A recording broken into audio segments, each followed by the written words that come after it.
Hey guys, welcome or welcome back. Tisha here, back with another Bridgerton Season 3 review. Go ahead and do me a favor and hit that like button. It helps the channel. So the Queen hasn't made a choice yet about who her diamond is. As her and Lady Danbury look on at some of the many gifts anxious mamas have sent, she makes this known. And she is not about to allow anyone to rush her because she feels like she hasn't seen enough. Even though her diamond did not get married last season, she lets us know that she is right about Edwina because Edwina did make a match, which now lets me know, okay, this is why we're not seeing her or her mother, because she's made a match. She says, I'm looking for a sparkler. My sparkler shall make the best match of the season, and then Whistledown will be reminded once and for all, it is she who should be afraid. We then hear from our favorite narrator.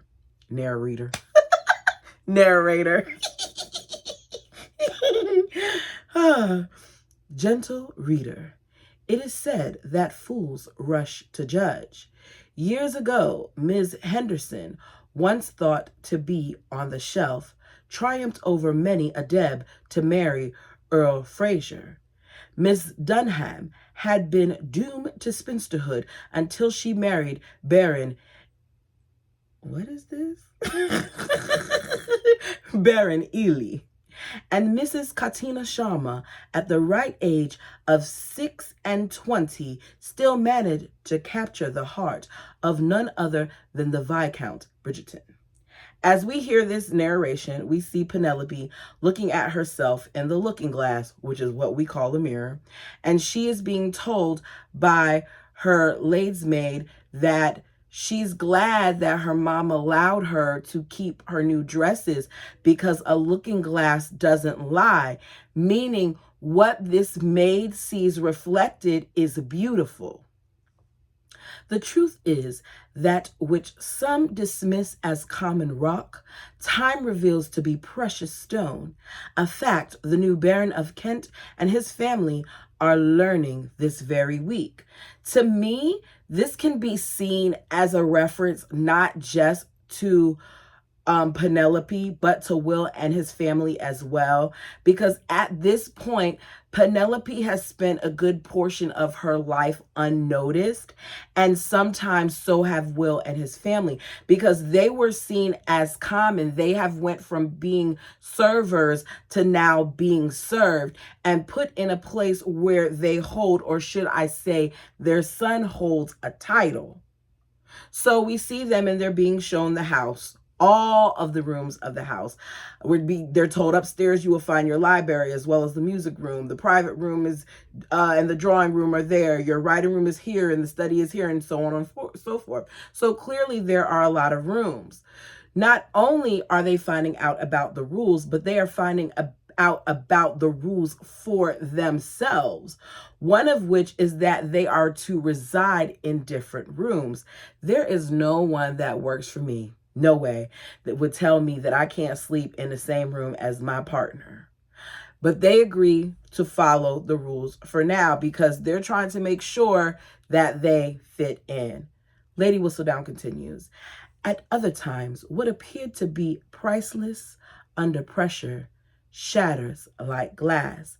This is when we see Lady Featherington reading the newspaper, and she's upset because the Kent estate went to a boxer. So she's fearing what could happen to them. She doesn't want just anybody to get hands on their estate. And I get it comes off as like, okay, why are you saying that? Are you saying it just because it's them? But it very much so has to do with the class, because they weren't considered noble. And now here they are going from being servers to now being served. And this is something concerning to her because she's at risk of not, having what she has, because the attorney that came by could very easily find out that paperwork was forged. What this author knows to be true is that diamonds are not the only gem that sparkle. And that author is right, because here we have Penelope, who isn't considered the diamond, but is beginning to sparkle in her own way. So we see Colin, and he's walking with Benedict and Eloise when he sees Penelope. So he leaves them and he approaches her. Penelope asks, are we going to start with, some reading about charm? And Colin says, no. What I want to do is see where you're currently at. So approach those guys over there. So she approaches a group of men. She looks beautiful. She attempts to flirt. Colin tells her that often all it takes is a simple wave of the fan and some fluttering of your eyelashes, and you should be in there. We know that there is something to this because this is similar to what Lady Featherington had taught the girls, especially Prudence, when she was trying to get her to get Jack's attention. So she begins to approach the men by batting her eyelashes, and she's flirting and she's fanning herself with this group of bachelors. For those of you who haven't seen it yet, it is a disaster to the point where one of the guys tells her that she looks like she's decomposed. Basically, she's disturbed because she's like, oh, in a day. And, she's trying, but she's trying too hard. Lady Danbury then comes over, this is another scene, to see the Bridgertons, and she lets her friend Violet Bridgerton know that the queen is looking to be impressed by the ladies, so that the season technically isn't over. She's still looking for something similar to a diamond. Of course, that ends up not staying there because later on we see Eloise tell this information to some of the other ladies as well, so that her sister doesn't have to feel so much pressure. All right. Back at the Featherington house, she's trying to make sure that the girls are doing their job because babies don't just appear in your womb. So she's asking questions like when, where, and how many times they're laying down with their husbands.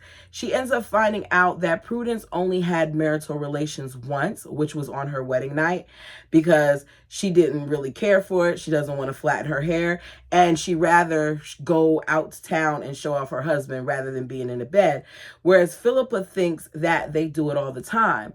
But we later find out that she doesn't even know what sex is, and I'm jumping ahead, but since I'm talking about it, I want to get it out the way. So they're at the ball. Lady Featherington is trying to, continue to have this talk with them about sex, right? Which, why would you do this at the ball? I don't know, but this is what they're doing. So you hear Lady Featherington say, a woman's pleasure is somewhat more subtle than a man's. You see, when he inserts himself, and Philippa's like, inserts himself? Inserts himself where?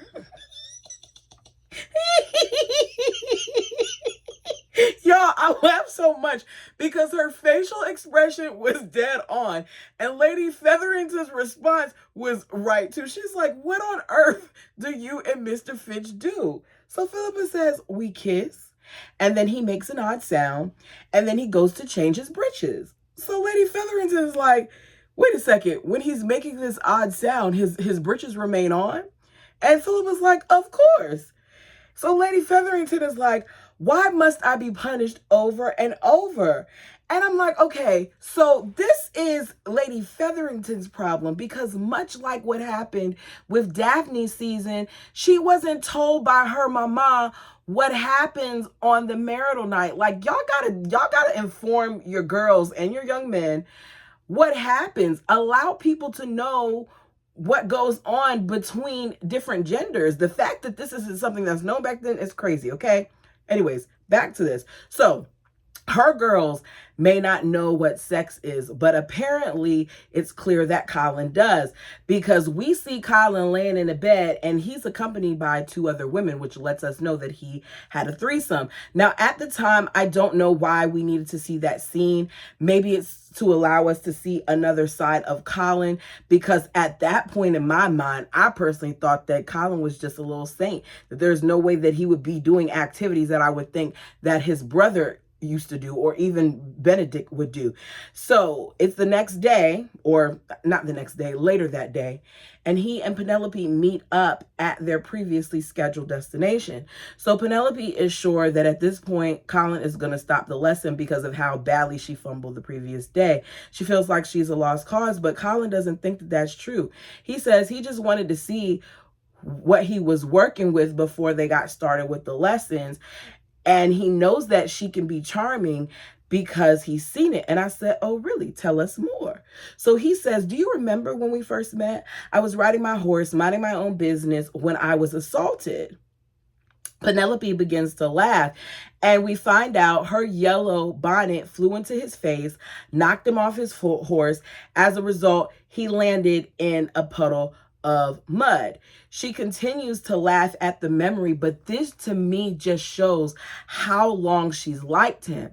He says she was so very charming that she began to tease him, and she kept on teasing him, and he thinks that he knows why. And this is where we see Penelope get a little nervous, because she thinks, okay, maybe he knows that I have a crush on him, but that's not what happened.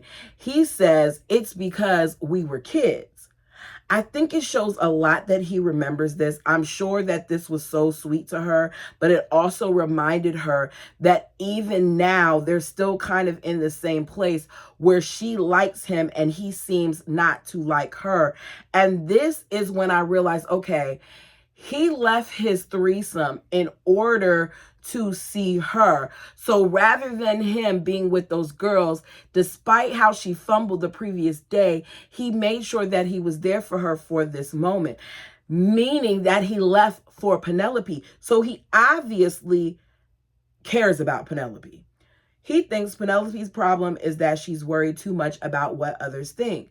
She says, Colin, society is full of judgment of others. And he's like, you shouldn't have to worry about that. I don't even feel like a man can talk to a woman about things like that. They get away with things, especially in that time period, that women just didn't. He can literally do whatever he wants, act however he wants, with no consequences, really. After all, he's a man, and not only is he a man, but he's a Bridgerton man. He lets her know that he felt comfortable abroad because no one knew him, so he was free to be whoever he wanted. And as a result of him just being able to be, he started to find himself.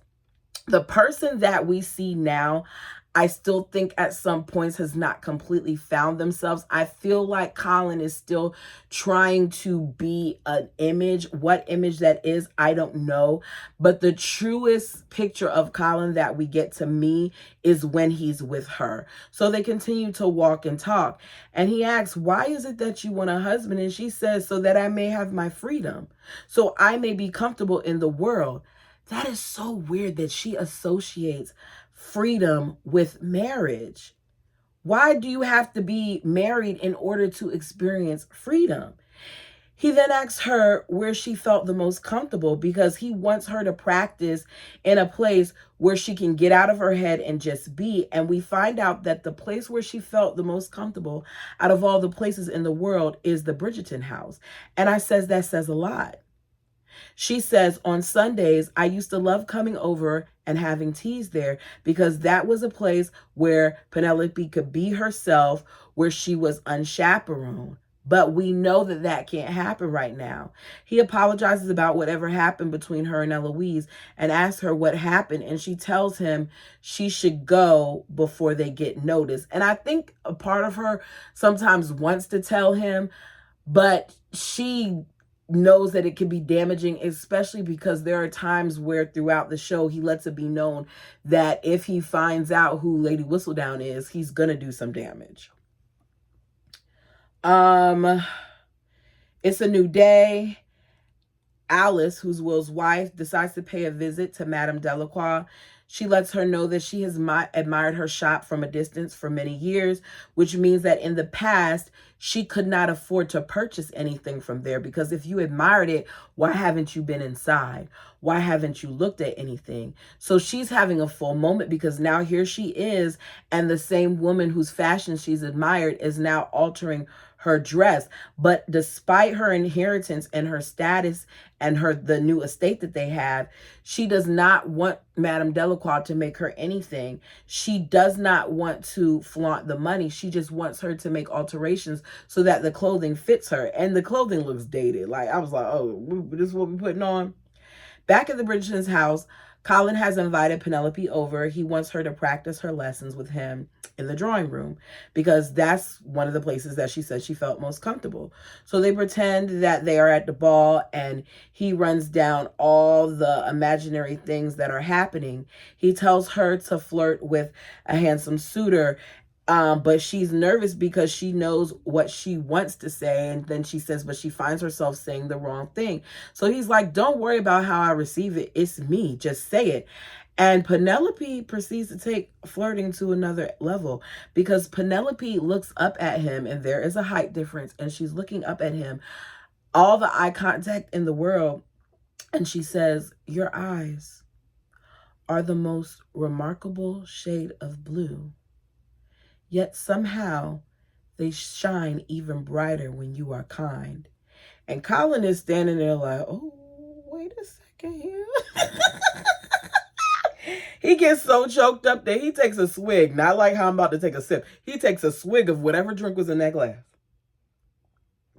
So before it goes any further, they hear Eloise, and she's apparently came home early from the Modiste, even though Colin told her she was going to be out for a long time.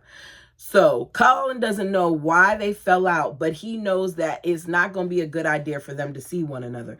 So he tells Penelope, go ahead, hide in the study. She's not going to see you. Just stay there until, she goes away. So Penelope is waiting in the study. And while she's waiting in the study, she looks around and she sees an open book on the desk and she begins to read it. And what we find out is that it's Colin's journal. And as she's reading, the stuff that she's reading is sensual and romantic. It's talking about touching freckles here and noticing this on the neck and all that. It's romantic.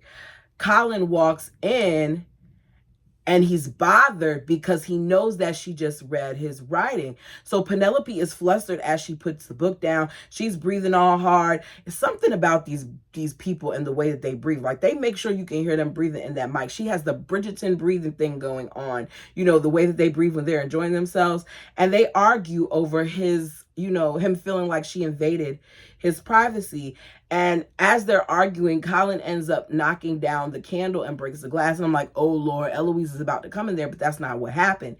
He breaks the glass, proceeds to bend down to pick it up, and he cuts his hand while picking it up. She looks and she's like, oh, my God, you hurt yourself. Let me help you. And he doesn't want her to help him, but she's like, please allow me to help you.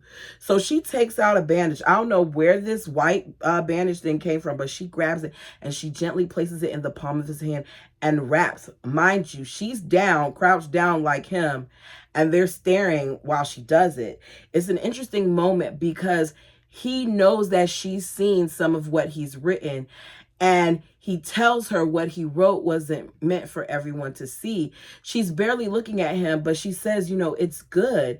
And he's surprised by the fact that it's good. It goes to show you that he doesn't even realize some of his own gifts. And to me, there's nothing more fulfilling than someone seeing your passions and appreciating them.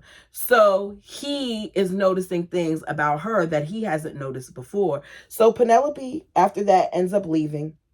And as she's almost out, she's spotted by Eloise. The way that her and Eloise look at each other makes it so very clear that they miss one another.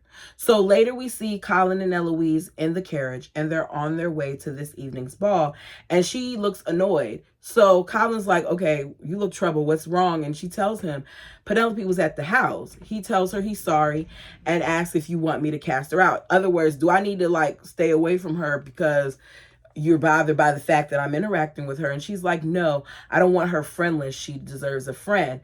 I just don't want her at the house. So despite not talking to her, she cares. But I trouble a little bit with Eloise because what Eloise does and what Eloise says are two different things.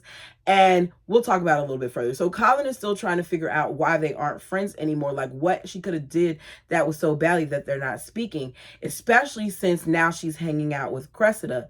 And as they're having the conversation, she asks if Penelope is okay. Yet another sign that she's concerned and that she's missing her. And he tells her that, Pen is hanging in there. She's fine. And that, she wants to find a husband this season. So he's helping her do just that. You think that she would be okay with that, but Eloise isn't. I feel like she doesn't know what she wants when it comes to Penelope, because she could very easily have told her secret by now, but she's not telling it. And yet she's so bothered with the fact that she's interacting with her brother. So Eloise reminds him to be careful. Because if people find out that he's helping her, it could be a problem. So interesting how this is foreshadowing what may happen, but also because Eloise is the one that ends up allowing this information to get out. And it makes me so annoyed with her because she knew right here in this moment that it could be a problem if other people found out. So Penelope and Colin meet up at the ball. She says, "I'm sorry again for reading your writing, but you truly write so well. You make it seem effortless, which is so difficult to do. I'd very much like to read more one day if you would let me." And I said, let me find out Penelope is really charming, because this was not her flirting. This was just her being herself. The way that these two people have a way of just being is refreshing. It's very much so a friendship. There is very much so care there, but I could see how it could progress to more. So he tells her he'll consider letting her read more if she speaks to at least one lord that's there tonight. And this is when we get to see her speak to several people, including a lord. And despite the first one that she spoke to crying because he lost his horse, everything does seem to be going well. We even hear Colin crack a joke when she comes back and tells her, she's like, that one, he walked off crying because his horse died. And he says, "Oh, well, I guess we should gallop along. It's cute. It's nice to see," until Eloise messes it up, even though she's not talking to Penelope. So Eloise continues to watch Penelope as she goes throughout the room, because at this point, Eloise has nothing better to do. So she's talking to the various gentlemen, including her brother. And for whatever reason, Eloise is bothered by this. So Eloise tells her that, not Eloise, Cressida tells Eloise that she needs to basically stop focusing on Penelope and just act like she's a ghost. And Eloise is like, "Well, how am I supposed to do that when she's at my house?" So you're not caring about your tone. You're not caring about how loud you are. You're not caring about the fact that you're talking to Cressida, who is a known enemy of Penelope. You're not caring that there are other people standing around basically beside you. And you decide to say what you know that you shouldn't have told, because you already said to be careful with this when you were talking to your brother. A part of me wonders if she did it on purpose. Let me know down below if you think she did. So she tells her, well, basically, my brother is helping Penelope find a man. And another one of the ladies that's standing nearby hears and starts to tell people. So we see Will and Alice arrive, and they feel like they're out of place immediately because they do not know the rules of society, which makes me wonder why the rules for the upper class are so different from the rules of the lower class. But I guess the the lower class can't afford balls, so they just don't know how they're supposed to act. But I would think a dance is a dance. Anyways, Benedict gives them some rules about the do's and don'ts, even though he's messing up stuff himself, like how you shouldn't dance too long with one person, or how you shouldn't dance multiple dances with one person, and how you shouldn't overindulge in alcohol consumption.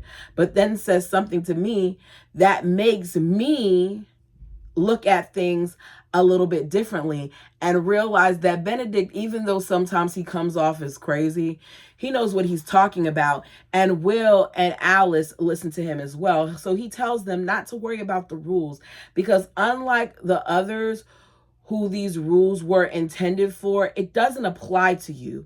These rules are just to keep people on the marriage market. Y'all are married and you're free. So even though this is jumping, we later see when they get home that he comes into his wife's room and tells her that he's not tiptoeing around anymore, despite whatever the rules that they may have for the house, that they're going to continue to make their own way, and they're going to sleep in the same room, and they're going to enjoy being married. She tells him that part of her feels like they don't deserve this, and that she was scared that if they did something that they could lose it. But she agrees that she's not going to wear the ugly dresses anymore. They're going to sleep in the same room, and she's going to keep the beautiful jewelry, which means they're going to do it their own way. And I like that. Back to the ball. So at the ball, Penelope lets Colin know that Lord Remington has called on her for tomorrow. We see them as they bond over the love of gossip and Lady Whistledown, and it was a good conversation. And Colin's like, "Did you like him?" And she said, "I enjoyed talking to him." As she's telling Colin this, Everyone is looking at the two of them, and they're pointing and they're whispering, and it's about Penelope, because apparently these people have nothing better to do like actually dance or enjoy being at the ball. Instead, they want to stand like wallflowers and talk about somebody who looks beautiful and is having a good time. Colin asks what everyone is whispering about, and he approaches them and asks. And that is when Cressida's mother, who also has a daughter that has been on the market for several seasons, says that they're just wondering why an eligible gentleman such as him would help a spinster find a husband. And another lady adds, especially someone who is beyond hope of success. Who are they talking about? And why is this very conversation being had by women themselves? You would think that they would unite together and try to change the narrative, but instead they rather tear someone who is already struggling down. And I hate that. Penelope and her family has gone through a lot and been in the scandal sheet. And here it is, this girl is just trying to find love, and y'all are knocking her for trying to find love when y'all are doing the same exact thing. Your mamas are trying to find ways for you to find love, doing things like what we see Lady Danbury do later on, where they find ways to influence these guys and the queen and whomever else. So what is the difference here? So once again, Penelope ends up having her feelings hurt at a ball, ends up leaving the ball as she's in the carriage and she's crying. So she's running out. Colin's trying to catch her, as you hear people say, I wonder what Lady Whistledown is going to say about this. Lady Whistledown is going to have to write about this, which now puts Penelope in another peculiar position, because we know, peculiar, that she is Lady Whistledown. As he's running after Penelope, he sees his sister on the stairs and he fusses at her, and she deserves it because he knows that she ran her mouth to someone. She says that she didn't. All she did was tell Cressida, and he's like, I for the life of me, I don't understand why you're hanging with Cressida, and I don't think that there's anything that Penelope could have done that's that bad that you would do that, okay? Meanwhile, another part, Lady Bridgerton is worried about what Francesca has going on. She's worried that Francesca is just going to settle for the first match that comes along. And she tells Lady Danbury this. We know that Francesca kind of is leaning down that road, because as she told her sister at the Modiste earlier, she wants to get this whole thing over with so her mother can get off her back and she could be done with the whole marriage mart thing. Ladies Danbury advice is to, you say that you're trying to stand back. You say that you don't want to do like what you did before. Just let Francesca be herself and see what happens, which would make the most sense to me. But these people still find a way to have things go their way. So in an effort, I guess, to let Francesca be, to herself, or be whoever it is that she wants to be, Lady Danbury knows that there's a piano off in another area. So she takes her to this empty room with the piano and tells her, go ahead. Now, you all let me know what you think, but I think that this was the plan all along. So she ends up later, because the queen is like, okay, I'm over it. I've seen enough. I want to go. She tells the queen, before you leave, go to the back. There's a painting in this room that I want you to check out. While that's going on, Francesca is playing. She's playing on the piano, and she's having a great time. This, to me, was really a setup. Y'all tell me what you think. The queen walks in, sees her playing, is impressed, because she says, you're not doing this for me, you're doing this for you and no one else. And she sees her enjoying it. She lets her know that she's impressed and that she sparkles, which means even though this is the very thing that Francesca was trying to avoid, the very thing that she didn't want, she's now going to be in the running for the diamond. So we hear Lady Whistledown. By the light of the moon, it is easy for one to mistake the night as a place of safety, which is why, perhaps, both Featherington sisters snuck away early last night with their husbands. This is where we see both Featheringtons, and they're getting it in. They're having sex with their husbands. Unlike Prudence, because Prudence looks like she's irritated, like she don't even want the man to touch her face. Philippa is having a good time, and you hear her husband is enjoying himself. But one must never forget that despite the cover of night, there are still eyes upon us at all times. We see Lady Danbury, and Lady Danbury has her hair down, like literally. It's out of that bun, and her hair is down, and she's smoking. She is living her best life.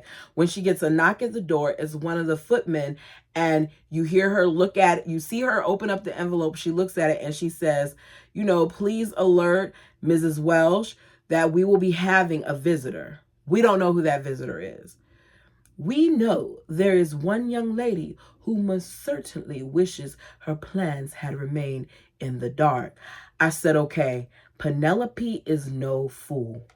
She knows that Whistledown has to write about her, or people will wonder what her connection is, that Whistledown isn't saying anything about what so many others heard and witnessed at the ball.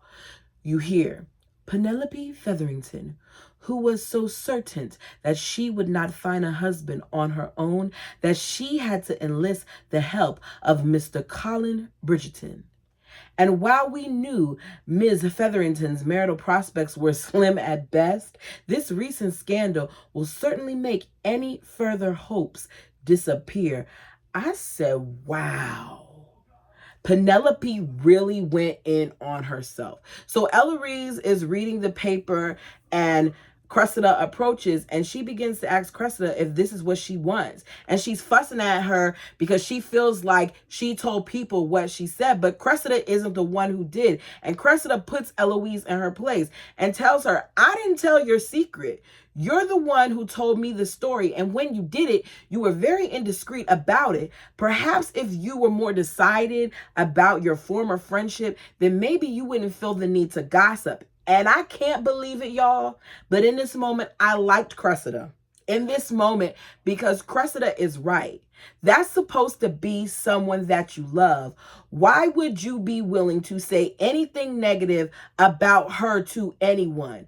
Over the years, some of my friendships and the dynamics of those things may have changed. And despite that, there are things that I have been told and that have been said or done to me that I will never repeat, because that's how sacred at one point that was to me. So as I hear Eloise here and I see how easily she throws Penelope under the bus with this information, I feel like Eloise is flawed. She acts like she's better than Whistledown, but she herself does some of the similar things, and she has her own issues that she needs to work out, but she's so busy being bitter about what Penelope has going on that she's not looking at herself. And Cressida tells her that pretty much because she's like, perhaps you should find a looking glass rather than looking at me. Basically, look at what you got going on first before you worry about the next person.